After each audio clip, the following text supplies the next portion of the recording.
Nous allons continuer donc ces moments en méditant la parole de Dieu, mais juste avant, je vais faire quelques annonces. Donc ce matin, Monsieur Go et Lucas, et Monsieur Go aussi, sont partis à Villeneuve-sur-Lot. Il y a un groupe de chrétiens qui les ont sollicités pour qu'ils aillent les voir. Voilà, pour les aider. Cette semaine aussi, on a été visiter un groupe de chrétiens sur Albi qui, pareil, nous demande qu'on puisse les aider. Et en fait, on avait vraiment à cœur de vous demander de prier pour nous, afin que le Seigneur puisse nous donner du discernement et nous conduire. Parce que notre désir, c'est de ne pas faire ce que nous on veut, mais c'est de faire ce que Dieu veut.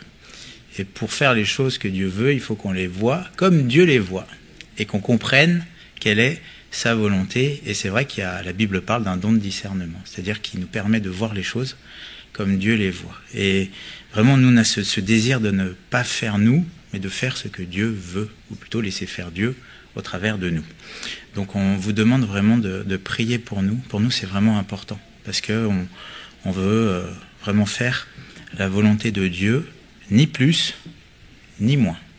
Bon, voilà.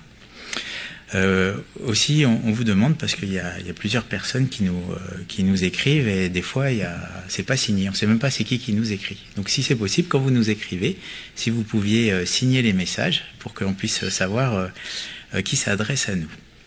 Voilà, on voulait aussi, avec Monsieur Go, remercier tous ceux qui nous soutiennent, soit par des messages, soit par des encouragements, soit des fois par les prières, soit matériellement aussi. Voilà, la Bible, elle dit qu'il faut être reconnaissant. Et vraiment, on tenait à marquer notre reconnaissance pour tous ceux qui nous aident dans le service. Voilà. On rappelle aussi les réunions que l'on a. Donc c'est vrai qu'il y a le culte, mais il y a aussi le mardi et le jeudi à 20h des réunions ici, et aussi en visioconférence. Donc le mardi, c'est une réunion d'édification où on approfondit la parole, et le jeudi, c'est une réunion de prière. Voilà. Si jamais vous voulez avoir les informations de l'église, ou si certains veulent avoir le lien Zoom parce qu'ils ne sont pas forcément sur Toulouse ou ne peuvent pas forcément venir, n'hésitez pas à nous contacter via le formulaire de contact qu'il y a sur le site internet. Voilà. Et dernière annonce, donc la semaine prochaine, avec Monsieur Go, on ira en Alsace, au Genêt d'Or, pour un séminaire pastoral. Voilà, il y a plusieurs... ça a été conduit comme ça, plusieurs pasteurs qui vont se réunir là-haut, alors de tous bords, hein, de toutes dénominations, là c'est vrai. Mais bon, les dénominations, ça n'a pas d'importance. Hein. Ce qui est important, c'est d'honorer Dieu. Et dont on a donc à cœur de passer ce temps de formation avec eux là-haut. Voilà, donc priez pour nous aussi, hein, pour toutes ces œuvres devant nous. Voilà. On va faire une première lecture ensemble dans l'Épître aux Romains, au chapitre 12. Épître aux Romains, chapitre 12. Paul va exhorter l'Église et va leur dire ceci. Donc Romains chapitre 12, verset 1er. Je vous exhorte donc, frères, par les compassions de Dieu, à offrir vos corps comme un sacrifice vivant, saint, agréable à Dieu, ce qui sera de votre part un culte raisonnable. Ne vous conformez pas au siècle présent, mais soyez transformés par le renouvellement de l'intelligence, afin que vous discerniez quelle est la volonté de Dieu, ce qui est bon, agréable et parfait. Amen. Donc on voit que Paul exhorte l'Église à s'offrir à Dieu. Pourquoi ? À cause des compassions de Dieu. Parce que lui, il s'est offert pour nous. Hein, c'est tout ce qui est décrit dans l'Épître aux Romains avant. Et c'est vrai que le culte qui plaît à Dieu, le culte qui là est raisonnable, dans d'autres versions c'est logique, c'est le fait de s'offrir à lui, d'offrir toute sa vie à lui. Et on voit qu'ensuite il y a une recommandation, verset 2, ne vous conformez pas au siècle présent. Donc on voit que d'un côté on doit s'offrir à Dieu, et d'un autre côté on ne doit pas faire comme le siècle présent, comme le monde, mais au contraire on doit être transformé, renouvelé dans notre intelligence.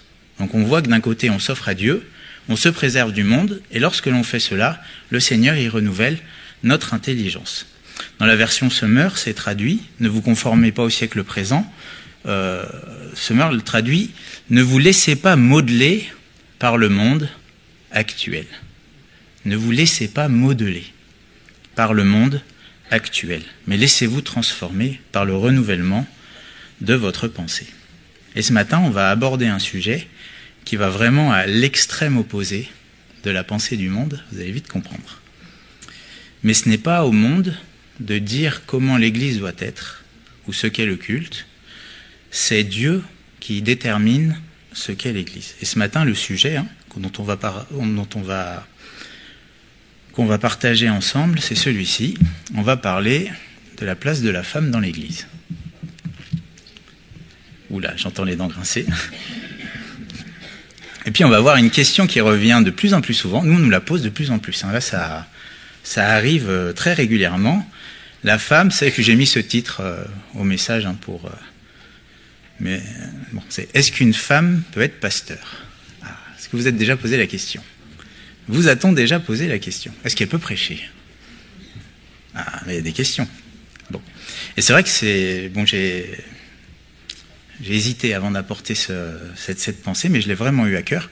Et puis je me suis rendu compte que la fois où j'avais parlé de la tenue vestimentaire, à certains moments, ou de la musique dans l'église, en fait, ça répondait vraiment à un besoin. Et puis, Paul, il dit qu'il faut prêcher toute la parole. Donc si la Bible en parle, on peut en prêcher. Ça concerne l'église. Et le culte, c'est pas juste chanter des chants, prier et puis écouter la parole, c'est vivre la vie d'église comme le Seigneur veut que nous la vivions. Bon, donc on va regarder ce sujet ensemble. Quelle est la place de la femme dans l'église? Bon, et pour répondre à cette question, on va aller dans un deuxième texte qui se trouve dans la première épître de Paul à Timothée, au chapitre 3, et on va lire le verset 14. 1 Timothée 3, 14, donc c'est Paul qui écrit à Timothée. Timothée, c'est un collègue de travail, de service de Paul. Et à ce moment-là, on voit dans le chapitre 1er qu'il est dans la ville d'Éphèse. Bon. Et donc, Paul va lui écrire, on voit que c'est une lettre remplie d'affection. Il lui dit ce que doit être un serviteur de Dieu, mais il lui dit aussi lui donne des recommandations concernant l'Église. Et donc dans 1 Timothée 3,14, il lui dit « Je t'écris ces choses avec l'espérance d'aller bientôt vers toi. Mais, afin que tu saches, si je tarde, comment il faut se conduire dans la maison de Dieu, qui est l'église du Dieu vivant, la colonne et l'appui de la vérité. » Donc Paul a écrit des choses dans cette épître. D'ailleurs, on les appelle les épîtres pastorales, celle de Timothée et celle de Tite. Bon. Dieu écrit des choses afin que Timothée sache comment il faut se conduire dans la maison de Dieu. Bon. Et on voit dans ce verset 15 que Paul il insiste sur une chose particulière, c'est que l'Église, c'est la maison de Dieu. C'est écrit dans la maison de Dieu, qui est l'Église du Dieu vivant. Donc 2 fois, c'est dit que ça appartient à Dieu. Il y a vraiment une répétition. L'Église, c'est la maison de Dieu. C'est simple. Ça veut dire qu'elle ne nous appartient pas. Elle appartient à Dieu. Mais ça, c'est important de le réaliser. L'Église que nous formons ne nous appartient pas à nous, elle appartient à Dieu. L'Église est à Dieu. Elle n'est pas aux hommes. La Bible dit que nous ne nous appartenons plus à nous-mêmes. Pourquoi? Parce qu'on a été rachetés à un grand prix. Et lorsque nous acceptons le sacrifice de Jésus à la croix, nous acceptons que Jésus a racheté nos vies de la vaine manière de vivre et il nous a pris pour que nous lui appartenions et que nous fassions ce qui lui est agréable. En d'autres mots, dans l'Église, c'est lui qui décide, ce n'est pas nous.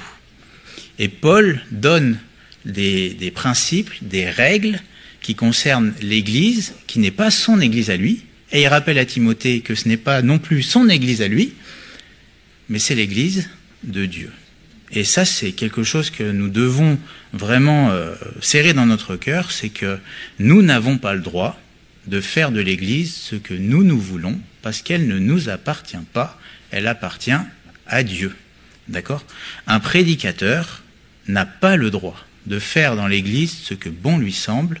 Il est établi sur l'Église pour faire en sorte que l'Église plaise et soit agréable à Dieu, et qu'elle soit ordonnée comme Dieu le veut. On doit présenter l'Église, qui dans un passage est présentée comme une épouse, à Dieu sans tache ni ride. Bon. Les dénominations n'ont pas le droit de toucher à l'Église et de l'organiser ou de modifier les choses comme bon leur semble. L'Église appartient à Dieu. C'est lui qui l'a rachetée, c'est lui qui l'a créée, et c'est lui qui en fait ce qu'il en veut, parce que c'est la sienne. Il en a payé le prix. Bon. Et cette épître nous montre justement, puisque c'est un responsable, un apôtre qui a ouvert des églises, qui écrit à un de ses compagnons de service, il nous montre comment l'Église doit fonctionner. C'est le but de l'épître. C'est un des buts de l'épître. L'autre épître pastorale, c'est l'épître de Tite. Et c'est la même chose en fait. On voit que les deux épîtres à Timothée et l'épître de Tite, en fait, il y a beaucoup de similitudes. Bon. Et à Tite, il va dire ceci, je vous le lis, hein, c'est dans Tite 1, verset 5, il dit « Je t'ai laissé en Crète afin que tu mettes en ordre ce qui reste à régler et que selon mes instructions, tu établisses des anciens dans chaque ville. » Donc en fait, Paul, il avait envoyé un autre serviteur, ou plutôt laissé un de ses serviteurs en Crète, pour qu'il mette en ordre ce qui reste à régler. Il restait des réglages à faire. Et notamment, on voit que c'était l'établissement des anciens. Et ça pourrait être traduit, si on va chercher dans le grec, que tu finisses d'organiser l'Église.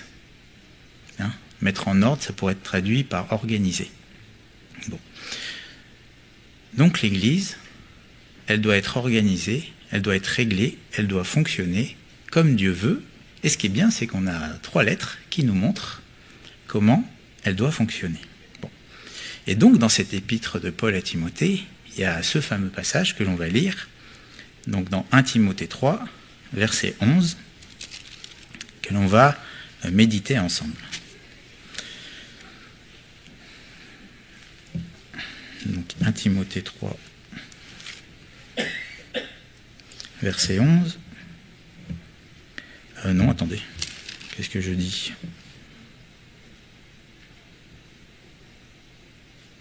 C'est 1 Timothée 2, verset 11, pardon. Alors désolé la sono, hein, je me suis trompé dans la référence. C'est 1 Timothée 2. Donc 1 Timothée 2, verset 11, que la femme écoute l'instruction en silence, avec une entière soumission. Je ne permets pas à la femme d'enseigner, ni de prendre de l'autorité sur l'homme, mais elle doit demeurer dans le silence. Car Adam a été formé le premier, et Ève ensuite. Adam n'a pas été séduit, mais la femme séduite s'est rendue coupable de transgression. Elle sera néanmoins sauvée en devenant mère si elle persévère avec modestie dans la foi, dans l'amour et dans la sainteté. Amen. Bon, c'est Paul qui l'a écrit, et on voit bien que le contexte, c'est pour savoir comment il faut se comporter dans l'Église si il tarde. On va aussi regarder un autre passage qui se situe dans la première épître de Paul aux Corinthiens. Et dans cette église de Corinthe, il y a beaucoup de désordre, justement. Et Paul va leur écrire une lettre pour remettre de l'ordre. Et à un moment, il va leur dire, donc dans 1 Corinthiens 14, verset 33, car Dieu n'est pas un Dieu de désordre, mais de paix. Comme dans toutes les églises des saints, que les femmes se taisent dans les assemblées, car il ne leur est pas permis d'y parler, mais qu'elles soient soumises selon ce que dit la loi. Si elles veulent s'instruire sur quelque chose, qu'elles interrogent leur mari à la maison, car il est malséant à une femme de parler dans l'église. Est-ce de chez vous que la parole de Dieu est sortie, ou est-ce à vous seul qu'elle est parvenue ?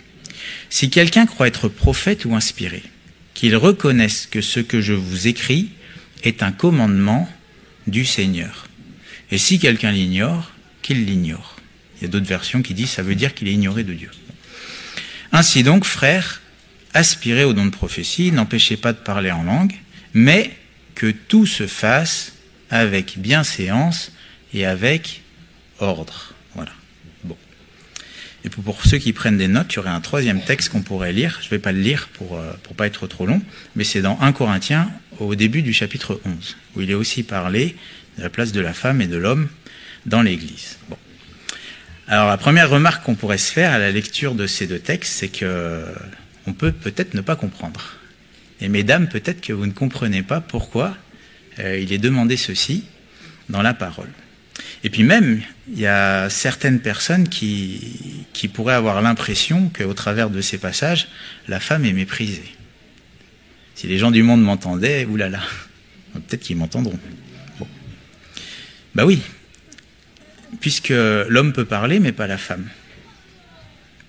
Ça pourrait même paraître comme une forme d'injustice.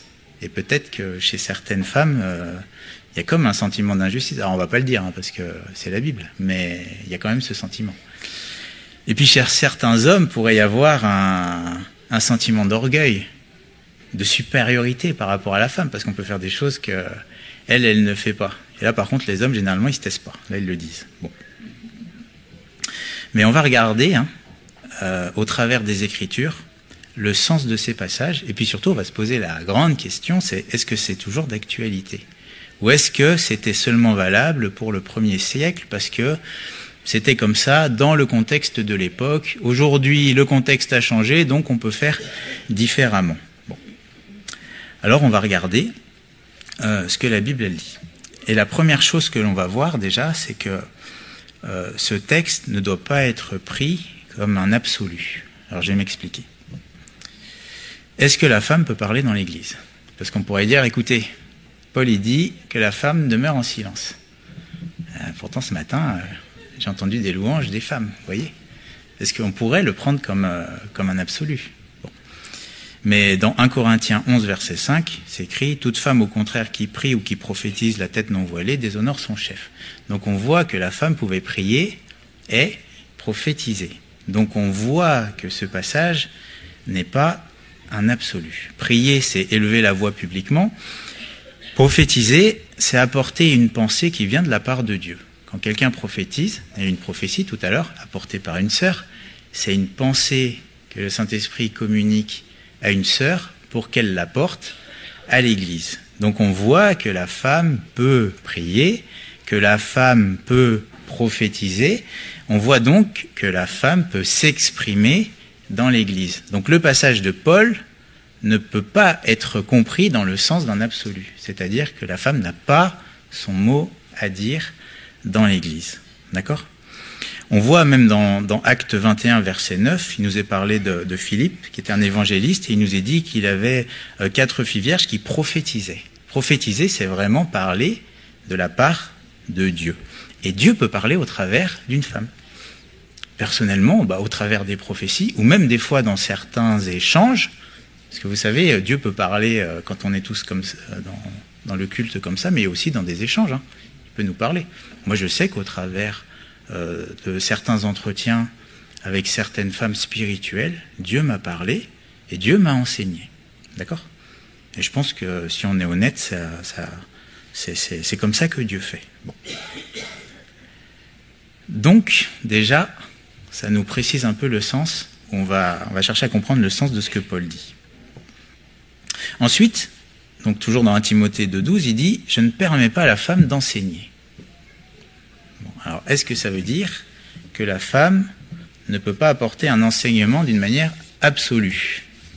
Nicole me fait signe vers les enfants. Eh oui, parce que si c'était d'une manière absolue, pourquoi est-ce qu'on laisse les femmes enseigner les enfants ? Et Paul dira à Tite, dans Tite 2, versets 3 et 4, il dit que les femmes âgées doivent aussi avoir l'extérieur qui convient à la sainteté, d'être ni médisantes, ni à donner au vin, qu'elles doivent donner de bonnes instructions. Ah. Verset 4, dans le but d'apprendre aux jeunes femmes à aimer leur mari et leurs enfants. Donc là, il est dit qu'elles doivent donner des instructions. Donc on comprend bien que là aussi, le fait de ne pas enseigner, ce n'est pas un absolu. Attention, il faut vraiment écouter la prédication dans son ensemble. Ça veut dire quoi quand je dis que c'est pas un absolu? C'est-à-dire que les versets s'équilibrent et se complètent par d'autres versets. Par exemple, dans l'Épître aux Corinthiens, Paul va dire aux Corinthiens justement de ne pas avoir de relation avec les débauchés. Bon, si on s'arrêtait là, on se dirait toute personne qui vit hors mariage, je n'ai aucune relation avec elle. Puis juste après, il dit mais non pas d'une manière absolue. Parce que sinon, il faudrait sortir du monde. Et là, il explique, il dit, ce que je vous dis, c'est de ne pas manger avec quelqu'un qui se nomme en frère, vit dans la débauche. Donc en fait, on voit que le commandement qu'il donne, si on le prend avec son contexte, il est limité. Vous voyez ? Et en fait, si on regarde bien, et si on creusait, c'est pas le sujet de ce matin, mais souvent les fausses doctrines, c'est des versets qu'on a transformés en absolus. Si on regarde bien même comment le diable a tenté Jésus, à un moment il va lui citer un psaume. Il va lui dire, applique tel verset, il est écrit que les anges te porteront, que si tu ne heurteras pas une pierre, donc saute, parce qu'il est écrit. Vous voyez comment le diable peut utiliser un verset pour pousser Jésus à pécher, parce qu'il utilise un verset comme un absolu.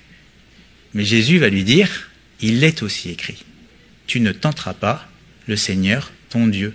Donc en fait, Jésus, il lui dit, oui, c'est vrai, mais il est aussi écrit que je ne dois pas tenter Dieu. Donc, il équilibre en fait, en gros, il déjoue la mauvaise doctrine, basée sur la parole, en disant, il est aussi écrit. Et en fait, l'antidote aux fausses doctrines, c'est, il est aussi écrit.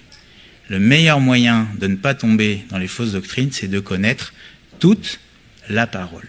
D'accord ? Si je ne prends qu'une partie de la parole, je peux amener les gens là où ils ne doivent pas aller. Bon. Donc si on reprend notre texte de 1 Timothée 2, versets 11 et 15, et qu'on relit, il nous est dit, donc, à la lumière des autres versets qu'on a vus, que la femme écoute l'instruction en silence avec une entière soumission. Je ne permets pas à la femme d'enseigner ni de prendre de l'autorité sur l'homme, mais elle doit demeurer dans le silence. Bon. On voit qu'il est question de soumission, verset 11, avec une entière soumission, et il est question d'autorité. Je ne permets pas à la femme d'enseigner ni de prendre de l'autorité. C'est quoi la soumission ? La soumission, c'est le principe qui consiste à respecter l'autorité. Quand on est soumis, c'est qu'on respecte ceux qui sont placés au-dessus de nous. Et en fait, donc, on voit que ce texte, en fait, ne concerne pas le fait de seulement parler ou pas parler, d'enseigner ou de pas enseigner. Ce texte parle de la soumission à l'autorité. En fait, ce texte demande, quand il nous est dit que la femme doit avoir une entière soumission, ce texte demande à ce que l'autorité soit entièrement respectée. Et ce texte demande à la femme de ne pas prendre autorité sur l'homme dans l'Église. Ce dont Paul parle, c'est de la notion d'autorité, de soumission dans l'Église. Et dans la version du Semeur, donc 1 Timothée 2, versets 11 et 15, c'est traduit comme ceci: que la femme reçoive l'instruction dans un esprit de paix et de parfaite soumission. Verset 12, je ne permets pas à une femme d'enseigner en prenant autorité sur l'homme, qu'elle garde plutôt une attitude paisible. Et paisible, c'est vraiment dans le sens de ne pas avoir une attitude de rébellion vis-à-vis de l'homme. Donc ce que Paul enseigne dans ce passage, ce n'est pas que la femme doit se taire d'une manière absolue ou ne pas enseigner d'une manière absolue. Ce que Paul enseigne, c'est que dans l'Église, la femme doit respecter l'autorité de l'homme. Elle ne doit pas être rebelle ou insoumise et elle ne doit pas chercher à prendre autorité sur l'homme. C'est une question d'autorité. Bon. Alors on pourrait se poser la question, mais c'est quoi l'autorité ? C'est quoi prendre autorité ? Je ne lui permets pas de prendre autorité. L'autorité, c'est quand on a quelqu'un qui est placé au-dessus de nous. C'est quand on place quelqu'un au-dessus, à la direction, à la conduite. c'est quand quelqu'un qui a de l'autorité, c'est quelqu'un qui dirige, qui va orienter un groupe ou qui va décider certaines choses pour le groupe. L'autorité, c'est une position de chef. Hein. On verra plus tard dans un texte qui nous est dit que l'homme est le chef de la femme, que Christ est le chef de l'homme et que Dieu est le chef de Christ. Vous voyez ? Et puis même, littéralement, le mot utilisé, c'est la tête. L'homme est la tête de la femme, Christ est la tête de l'homme, Dieu est la tête de Christ. Vous voyez, des fois on a cette expression, il est à la tête. Voilà, c'est ça, c'est l'autorité. Et en fait, ce qui est caractéristique dans tous les textes qui traitent en fait du rapport de l'homme et de la femme dans l'Église, c'est que systématiquement, en fait, ce qui est mis en avant, c'est cette relation d'autorité. Par exemple, on a lu alors on l'a pas lu, mais dans 1 Corinthiens 11, verset 3, c'est là où justement c'est écrit, hein, « Je veux cependant que vous sachiez que Christ est le chef de tout homme, que l'homme est le chef de la femme, et que Dieu est le chef de Christ. » Voyez ? Et un peu plus loin, verset 10, il dit « C'est pourquoi la femme, à cause des anges, doit avoir sur la tête une marque d'autorité dont elle dépend. » Et en fait, dans tous les textes, il y a cette notion d'autorité. Là, on l'a vu dans l'épître à Timothée. Et puis tout à l'heure, dans 1 Corinthiens au chapitre 14, Dieu va dire au travers de Paul, par le Saint-Esprit, que tout se fasse avec ordre et bienséance. Que Dieu n'est pas un Dieu de désordre, mais de paix. Donc il est parlé d'ordre. Et l'ordre, ça fait référence à l'autorité dans la Bible. Par exemple, dans Romains 13, il est écrit que celui qui résiste à l'autorité, il résiste à l'ordre que Dieu a établi. Et c'est vrai que Dieu fait les choses avec ordre. On va dire différemment. Il hiérarchise les choses. Bon.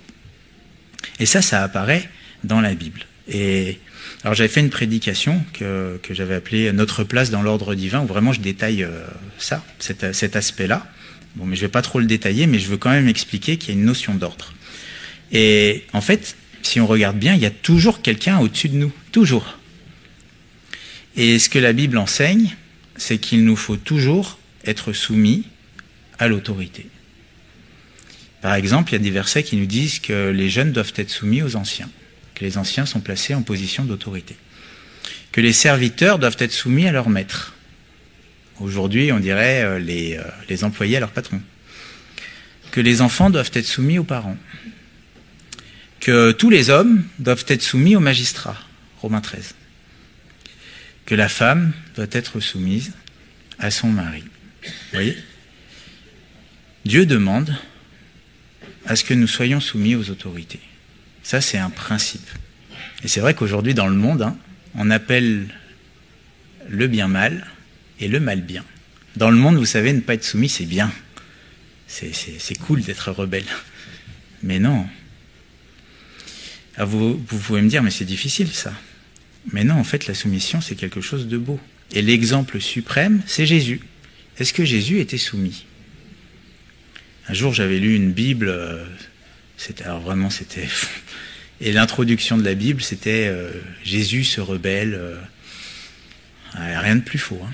Est-ce que Jésus était soumis ? Ben oui.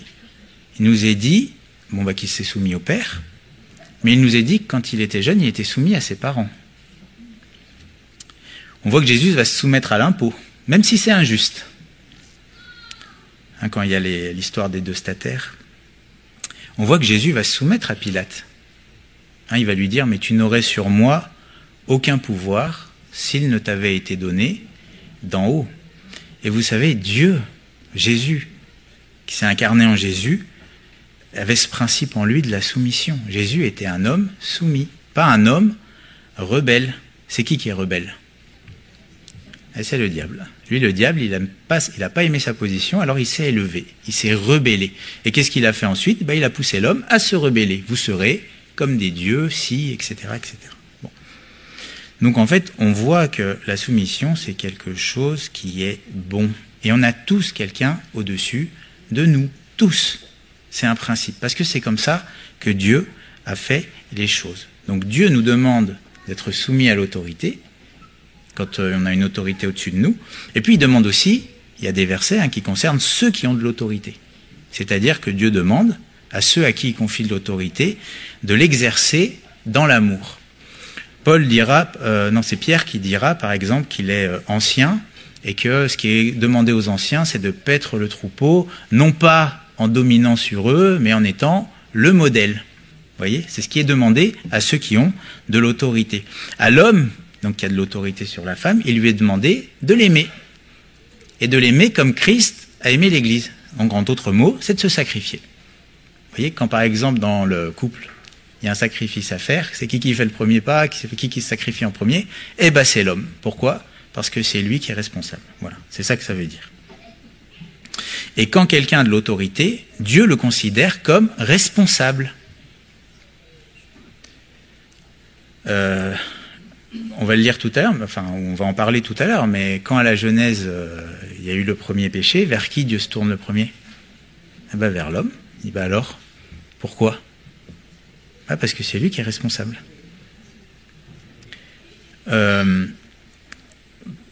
Ceux qui prêchent, c'est écrit qu'il ne faut pas qu'on soit nombreux. Pourquoi? Parce que nous serons jugés plus sévèrement.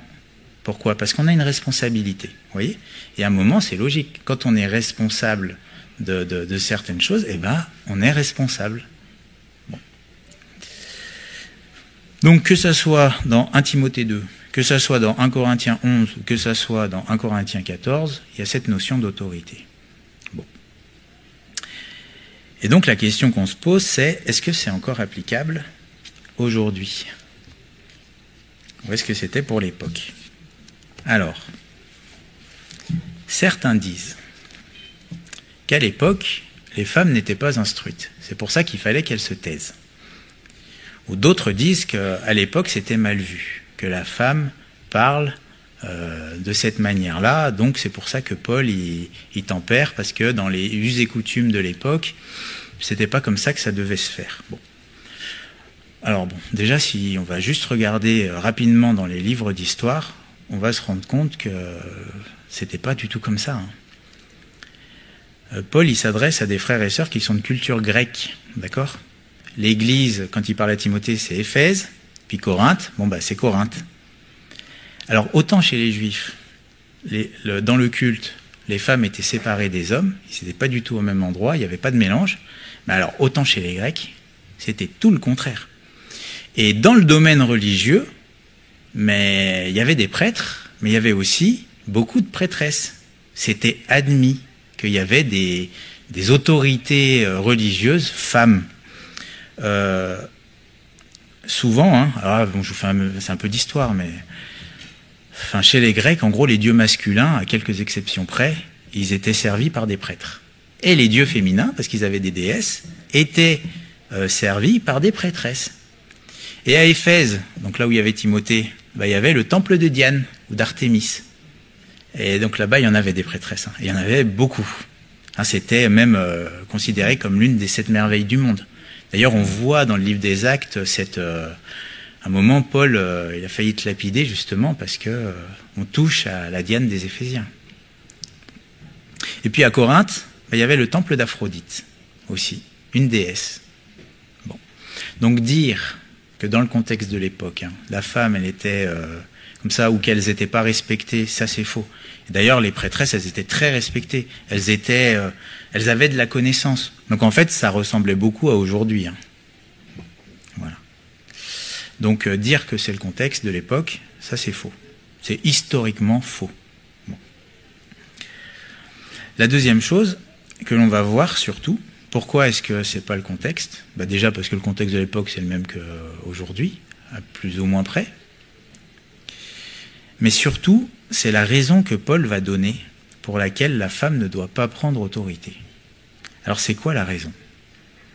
Dans 1 Timothée 2, si on y retourne, qu'on reprend le passage, 1 Timothée 2, verset 11, que la femme écoute l'instruction en silence avec une entière soumission. Je ne permets pas à la femme d'enseigner ni de prendre autorité sur l'homme, mais elle doit demeurer dans le silence.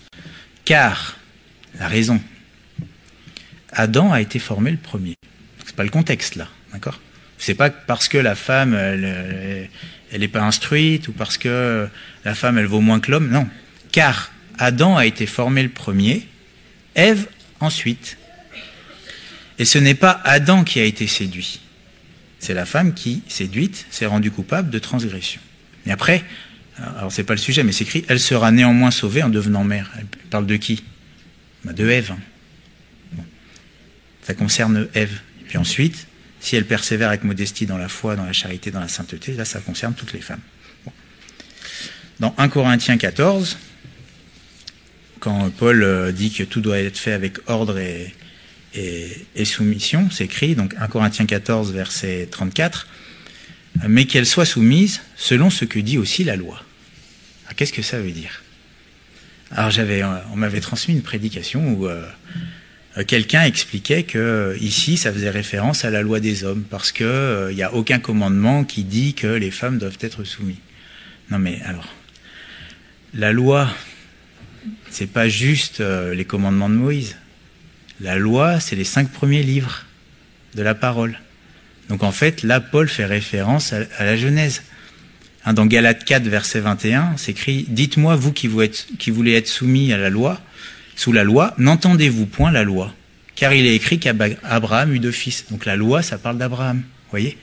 Donc quand Paul dit selon ce que dit la loi, en fait, il est en train de dire selon ce que dit la Torah, ou ce que nous on appelle le Pentateuque, en fait, il fait référence à la création. Bon. Et puis dans 1 Corinthiens 11, le 3e texte, il va leur dire au verset 8, « En effet, l'homme n'a pas été tiré de la femme, mais la femme a été tirée de l'homme, et l'homme n'a pas été créé à cause de la femme, mais la femme a été créée à cause de l'homme. » Donc il fait référence aussi à la création. Donc on a 3 textes où Paul parle de la notion d'autorité et de soumission, et dans les 3 textes, il fait référence au récit de la création. Ça fait réfléchir. Donc c'est pas juste Éphèse, c'est pas juste Corinthe, c'est quelque chose de général. Bon. On pourrait se dire, mais pourquoi Paul fait référence à la création? J'ai envie de dire, il fait un peu comme Jésus. Vous savez, à un moment, on va lui poser une question concernant l'homme et la femme et le mariage. Et que va dire Jésus? Il va faire référence à la création. Il dit, il n'en était pas ainsi au commencement, car Dieu a créé l'homme, il a dit ceci, l'homme se séparera de son père et sa mère, s'attachera à sa femme, ils deviendront une seule chair. Bon. En fait, on voit que quand il y a des sujets de cet ordre-là, entre l'homme, la femme, comment on doit se comporter les uns vis-à-vis des autres, en fait, ça fait référence et ça pointe vers la création. Bon. En fait, Paul fait donc référence à la manière dont Dieu nous a créés. Il fait référence, oui, la raison, c'est comment Dieu nous a créés et pourquoi Dieu nous a créés. Vous voyez? Et c'est vrai que la Bible commence par ces mots. Au commencement, Dieu créa. Et en gros, il fait référence, donc ils font référence à la manière dont Dieu nous a créés. Bon, est-ce que vous avez déjà acheté un appareil ou un meuble à construire et que vous vous trouvez un petit peu en difficulté? Alors qu'est-ce que vous faites?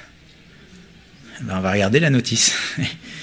On va regarder comment le constructeur a fait les choses et puis il nous dit comment ça marche. Et puis quand on fait ce que le constructeur nous dit, ça marche. Quand on met la vis au bon endroit, les petits barreaux au bon endroit, etc., bizarrement, ça donne ce que ça doit donner. Et puis quand on fait nous comme on veut, ça ressemble à rien. Bon.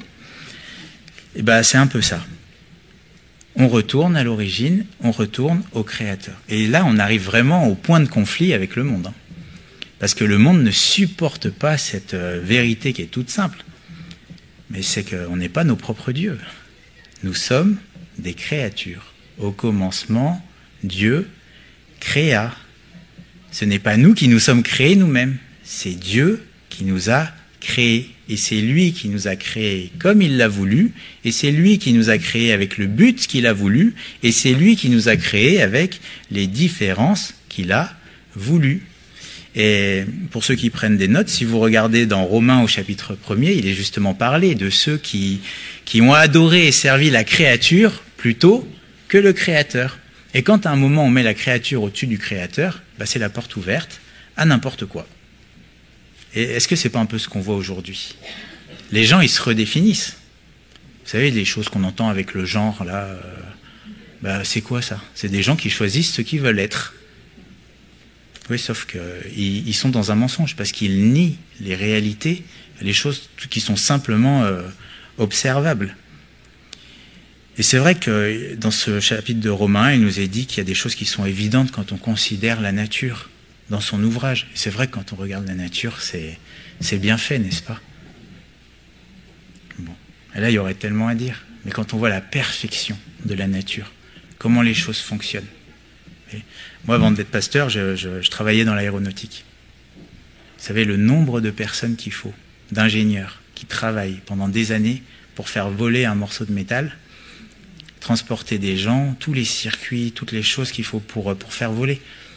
Et puis, un petit oiseau, beaucoup plus complexe, miniaturisé, qui en plus peut se reproduire, qui est déjà paramétré, ça viendrait comme ça, pouf. Enfin, personne se dirait en voyant une voiture, bah oui, c'est une explosion, et puis voilà la voiture. Non, ça a été réfléchi, ça a été... Mais quand on regarde comment on est fait, hein, qu'est-ce qu'il va dire David? Je te loue de ce que je suis une créature si merveilleuse. Quand on regarde le monde, comment ça fonctionne. Quand on regarde les astres, comment ils sont ordonnés. Quand on regarde, je sais pas, la lune qui fait les marées. Quand on regarde l'inclinaison de la terre qui fait les saisons. Mais c'est tellement bien fait. Il y a un Dieu, il y a un créateur. On est des créatures. Donc si on est des créatures, c'est qu'on a été créé pour un but, pour une raison. Il y a un sens. Et ce sens, on le trouve quand on se tourne vers le Créateur. Et c'est pour cela qu'au final, vous savez, toutes ces dérives qu'il y a aujourd'hui dans le monde. Hein. D'ailleurs, Paul, il va dire, comment il dit?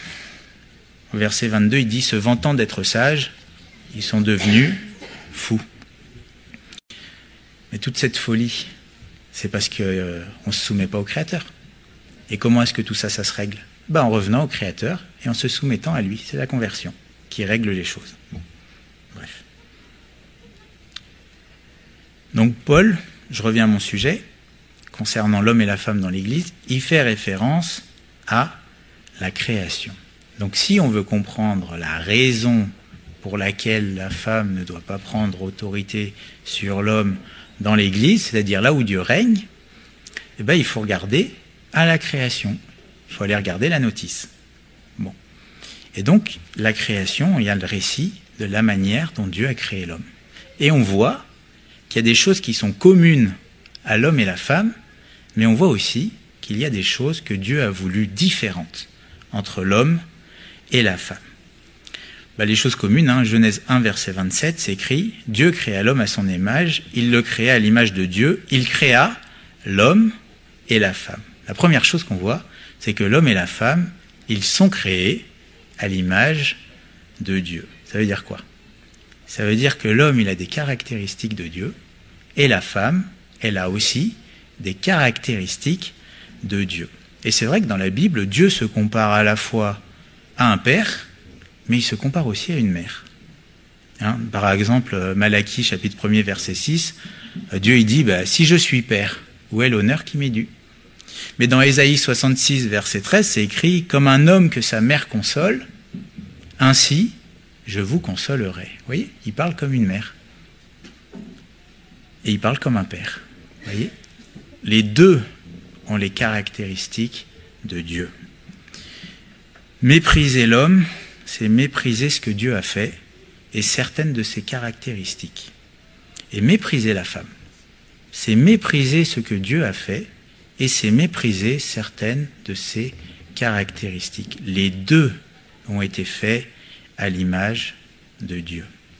On voit aussi, concernant la nouvelle création en Jésus-Christ, que Dieu ne fait pas de favoritisme entre l'homme et la femme. Dans Galates 3, verset 28, Paul va expliquer qu'on est enfant de Dieu par la foi, et il va leur dire, il n'y a plus ni juif ni grec, il n'y a plus ni esclave ni libre, il n'y a plus ni homme ni femme, car vous êtes un, car tous vous êtes un en Jésus-Christ. Qu'est-ce que ça veut dire?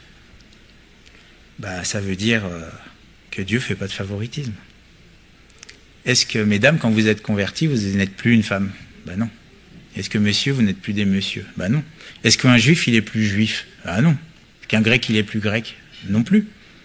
Est-ce qu'un esclave, il est plus esclave? Non, c'est pas ça que ça veut dire. Comprenez? La conversion ne change pas ces choses-là. ce texte nous montre que Dieu ne fait pas de favoritisme. Il traite, concernant le salut, l'homme et la femme exactement de la même manière.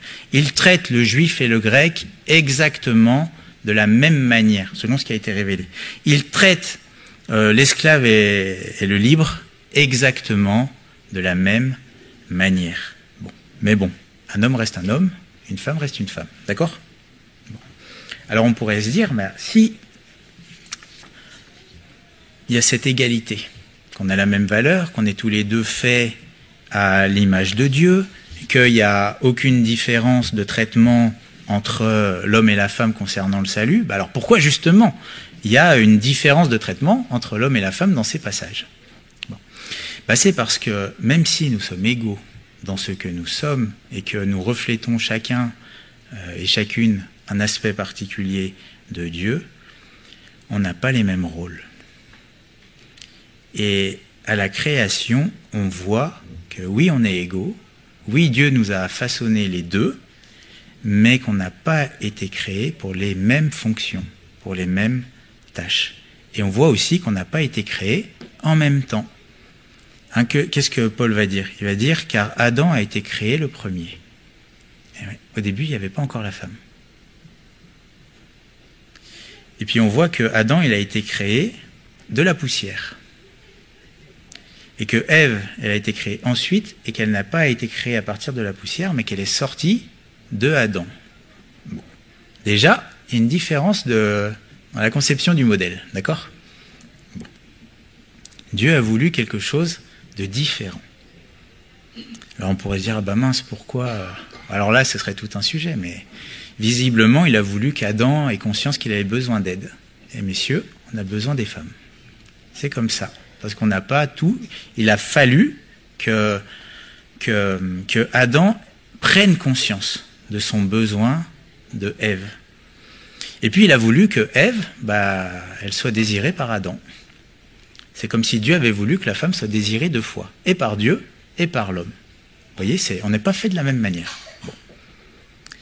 Puis on voit qu'on n'a pas été créé pour le même but non plus, puisque l'homme, Dieu va le prendre, c'est Genèse 2,15. L'Éternel Dieu prit l'homme et le plaça dans le jardin d'Éden pour le cultiver et pour le garder. Donc on voit que l'homme, il a été créé pour prendre soin de ce que Dieu avait créé. Dieu lui délègue un peu d'autorité, ou plutôt lui confie par son autorité le fait de prendre soin de sa création. Bon. Mais dans Genèse 2,18, il va dire, l'Éternel Dieu dit, il n'est pas bon que l'homme soit seul. Je lui ferai une aide, semblable à lui. Donc Ève, elle a été créée pour aider l'homme. C'est des rôles qui sont différents. Alors certains vont dire, non, mais, parce qu'il y a certains qui enseignent, mais non, la différence entre l'homme et la femme, c'est le péché. Mais non, mais ça c'était avant. C'était comme ça qu'on a été créé. Là, il n'y avait pas encore le péché à ce moment-là. Vous voyez ? Bon. Et puis Paul va aussi faire référence au péché, à la création. C'est-à-dire que lorsque la femme et l'homme vont pécher, dans Genèse 3,16, on voit qu'il y a des malédictions en conséquence du péché. Et parmi ces malédictions, dans Genèse 3,16, c'est écrit, il dit à la femme, j'augmenterai la souffrance de tes grossesses, tu enfanteras avec douleur, et tes désirs se porteront vers ton mari, mais il dominera sur toi. Donc on voit qu'il y a une conséquence du péché qui est exprimée de cette manière-là. Tes désirs se porteront vers ton mari, mais il dominera sur toi. On voit que d'un point de vue autorité, ça va chauffer. Ah oui. Les désirs de la femme vont se porter vers le mari. Alors de quoi ça parle ? Bien sûr, ça ne parle pas de l'aspect intime. Dieu n'est pas du tout contre ça. Mais ça exprime le fait que la femme va porter envie à l'autorité de l'homme. Et ça, c'est une conséquence du péché. Elle ne va pas accepter sa position et elle va se mettre à lutter. Et l'homme, lui, il va dominer. C'est-à-dire que ça va produire chez lui une domination excessive sur la femme. Et à cause du péché, il va y avoir la pagaille dans l'ordre que Dieu a établi. Et si on regarde bien dans la Bible, on voit que les commandements donnés aux hommes, c'est pas les mêmes que les commandements donnés aux femmes. Qu'est-ce qu'il est demandé aux femmes, par exemple, dans le couple? Femmes, soyez soumises. Mais pourquoi c'est pas demandé à l'homme? C'est peut-être parce que la femme a un peu plus de mal avec ça. Parce qu'elle a été créée d'une certaine manière, et le péché a produit cette rébellion, le fait de ne pas vouloir aider, mais plutôt de vouloir dominer. Et qu'est-ce qu'il est dit aux hommes? Aimez vos femmes. Et même c'est écrit, honorez-les. Donc ce qui est demandé à l'homme, c'est pas de rabaisser sa femme, c'est de l'élever, c'est de l'honorer, c'est de l'aimer comme Christ a aimé l'Église, c'est-à-dire de se sacrifier pour elle. Et on voit qu'il y a les hommes qui ont une tendance à mépriser les femmes. Pour certains, on a l'impression que dans la Bible, c'est écrit « Hommes, humiliez vos femmes » ou « Hommes, soumettez vos femmes ». C'est pas ça qui est écrit. C'est écrit « Hommes, aimez vos femmes ». Et vous savez, il y a certains milieux où les hommes méprisent les femmes. Il y a des milieux où les hommes humilient les femmes. Il y a des milieux où les hommes rabaissent la femme. Ils dominent excessivement sur eux. Ils utilisent leur autorité pour les écraser. Mais ça, c'est pas Dieu. Ça, c'est le péché. Ça, c'est pas voulu de Dieu. C'est le péché. Car l'autorité n'est pas donnée pour écraser. L'autorité est donnée pour protéger. Et pour bénir. Et pour se sacrifier. Vous voyez? Donc on voit qu'il y a une différence entre l'homme et la femme, il y a une différence de but, et une différence dans la manière le péché se manifeste. Bon. Donc en gros, si on revient à ce que Paul dit, qu'est-ce qu'il leur dit en fait dans l'Église? En gros, je paraphrase, mais il leur dit, écoutez, dans l'Église, respectez vos rôles respectifs. C'est tout. Respectez la manière dont Dieu nous a créés. Et quand il fait référence au péché, il leur dit, mais soyez soumises. Faites pas comme Ève, qui, lors de la tentation, s'est rebellée, et puis a entraîné son mari. Et ça ne dépend pas du contexte de l'époque. C'est un principe spirituel qui est propre à la manière dont nous avons été créés. La femme ne doit pas prendre autorité sur l'homme parce que Dieu ne lui demande pas de le faire, il lui demande d'aider. Et le rôle de l'homme, c'est d'exercer son autorité, non pas pour détruire la femme, l'humilier, la rabaisser, mais au contraire pour la bénir et pour l'honorer. Et en fait, la question qu'il faut se poser, en réalité, concernant ces passages, c'est pas tant est-ce que la femme, elle doit faire ceci ou pas faire cela. C'est est-ce que la femme, elle prend autorité ou non? Ou est-ce que la femme, elle aide ou non? C'est ce genre de question. Donc à l'époque, visiblement, les femmes voulaient ou ne respectaient pas les hommes. Et Dieu et Paul est obligé de dire à Timothée, il faut que tu mettes de l'ordre, parce que c'est pas comme ça que Dieu a voulu les choses. Donc maintenant, on revient à notre question de base. Je vais conclure. Est-ce qu'une femme peut être pasteur? Donc posons-nous les questions. Est-ce que être pasteur, c'est une position d'autorité sur l'Église? Oui. Alors là, je pense que je n'ai pas besoin de le démontrer. PC, le troupeau de Dieu qui est sous votre garde. Donc est-ce qu'une femme peut être pasteur? Est-ce qu'une femme peut avoir cette position d'autorité dans l'Église? Non. Non. Pas parce qu'elle vaut moins. Pas parce qu'elle est rabaissée ou qu'elle n'en a pas les capacités. Tout simplement parce que Dieu n'a pas voulu que ce soit comme ça. Et dans l'Église, on fait comme Dieu veut que ce soit. Parce que ce n'est pas notre maison, c'est la maison de Dieu.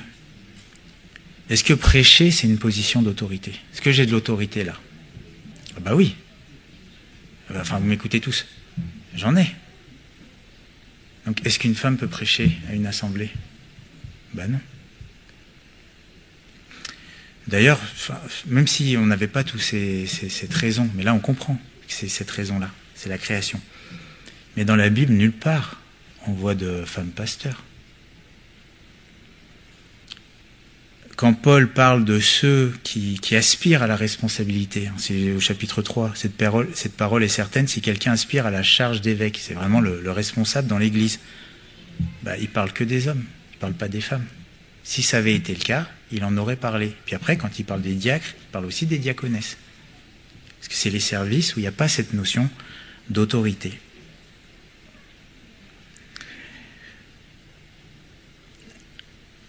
En fait, la question qu'il faut se poser, c'est quelle est ma place?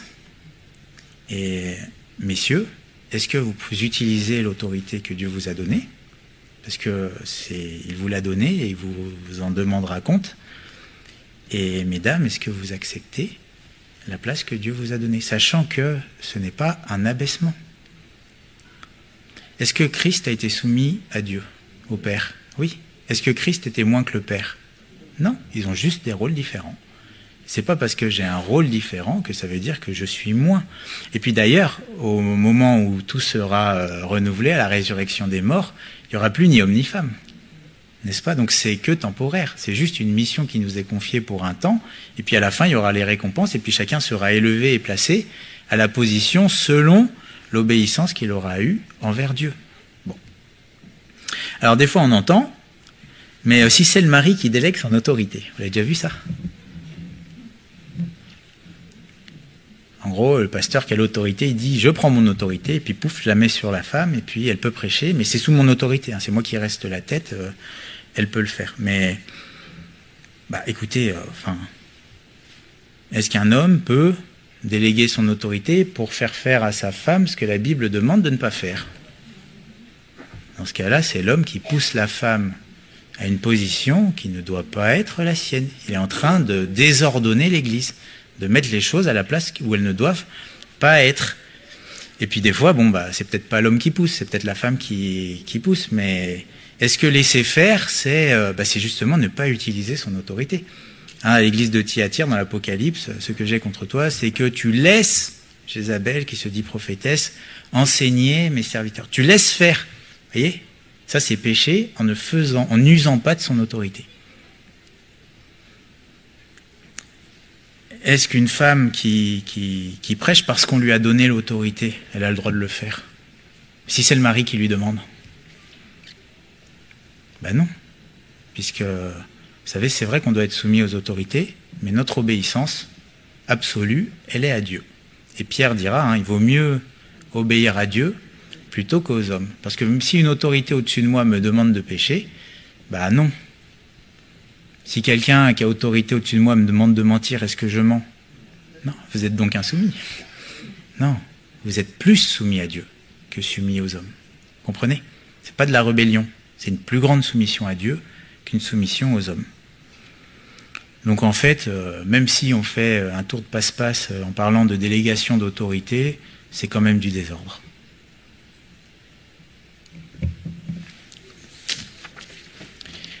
Alors après, il y a plein de cas particuliers.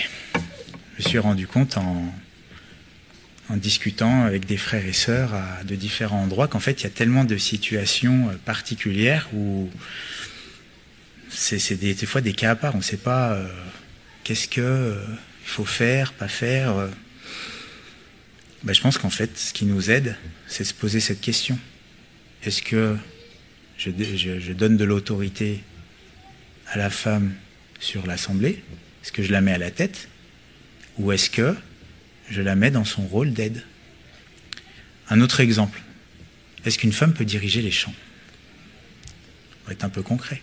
Est-ce que c'est une position d'autorité? Diriger les chants? Oui. Est-ce qu'on voit des chantres dans le Nouveau Testament? Non. On voit des anciens qui dirigent. Donc normalement, un moment de chant, ça doit être dirigé par un ancien qui dirige l'Assemblée dans l'adoration. D'accord? Donc est-ce que c'est une position d'autorité? Oui. Donc pour moi, c'est pas possible. Mais est-ce que une femme peut aider, par exemple un support vocal, ou justement aider l'Assemblée pour que ça soit mieux, pour que ça soit plus beau, pour que... oui. C'est une position d'aide. Au contraire, c'est tout droit dans la fonction. Vous voyez? J'échangeais avec M. Gau, je disais, est-ce qu'une femme peut diriger la chorale? Ah, question. voyez? Non, mais il y a plein de questions. Ah oui ou non? On me dit oui, on me dit non. Bah, ça dépend, c'est quoi diriger la chorale? Si c'est faire un petit sermon avant que la chorale chante pour amener l'église quelque part et prendre autorité sur elle, non. Si c'est aider les frères et sœurs qui chantent à bien se coordonner, à être dans le bon tempo et au final conduire sur l'aspect technique du chant, oui. Vous voyez, ça dépend. Et si on se met à faire des règles, là tu peux pas, ben écoutez, là on se trompe. Je pense que le principe, c'est que la femme ne doit pas prendre autorité sur l'homme à cause de la création et du Créateur. Voyez ? Et à partir de ce principe, le principe, vous savez, on peut l'appliquer à tout. Il suffit de se poser la question. Voilà. Donc que Dieu nous aide. En tout cas, bon, Jésus dira que t'importe les autres. Hein. Ce que les autres font, c'est pas notre problème. D'accord ? Mais on nous pose la question, donc on répond. Mais au milieu de nous, faisons en sorte de respecter Dieu dans ce qu'il a créé, en prenant la position qu'il nous a donnée, c'est-à-dire à l'homme, exerçons notre autorité de responsable, protégeons nos épouses, protégeons nos enfants, sacrifions-nous pour eux, d'accord ? Et les épouses, respectons les maris, respectons les hommes, et ne soyons pas rebelles. Bon, je m'associe, mais c'est une façon de parler. Ne soyons pas rebelles vis-à-vis d'eux. Et si on respecte cela, c'est ce qu'on voit dans la Bible. Quand il y a de l'ordre, qu'est-ce que l'ordre amène ? La gloire de Dieu. Et quand il y a le désordre, qu'est-ce que ça amène ? L'éloignement de Dieu. Merci Seigneur pour ta parole. Et merci parce que c'est vrai que, Seigneur, ta parole ne va pas dans le sens du monde. Et Seigneur, nous, notre désir, c'est justement de ne pas nous conformer au monde, de ne pas être modelés par lui. Mais notre désir, c'est d'être façonné selon ce que toi tu veux, et c'est de faire ta volonté, et de faire ce que tu nous demandes en fonction de ce que tu nous as créé, de la manière dont tu nous as créés. Et Seigneur, c'est vrai que tu dis qu'il faut s'offrir à toi, pas se conformer au monde, mais qu'on a besoin d'être renouvelé dans notre pensée, dans notre intelligence. Et nous te prions, Seigneur, que par ton esprit, tu puisses vraiment façonner notre cœur afin que nous fassions ce qui t'est agréable et que dans l'Église que nous formons ensemble, nous puissions être une Église où règne l'ordre et où ça soit ta parole qui règne et où nous ne, pas juste la prêchions, mais nous la vivions comme tu veux que nous la vivions. Seigneur, tu vas revenir chercher ton épouse et nous voulons, Seigneur, que tu nous trouves lorsque tu viendras nous chercher, comme tu veux que nous soyons, Seigneur. C'est notre désir, alors aide-nous par ton esprit et aide-nous à vivre pratiquement ta parole. Que ton nom soit béni. Amen.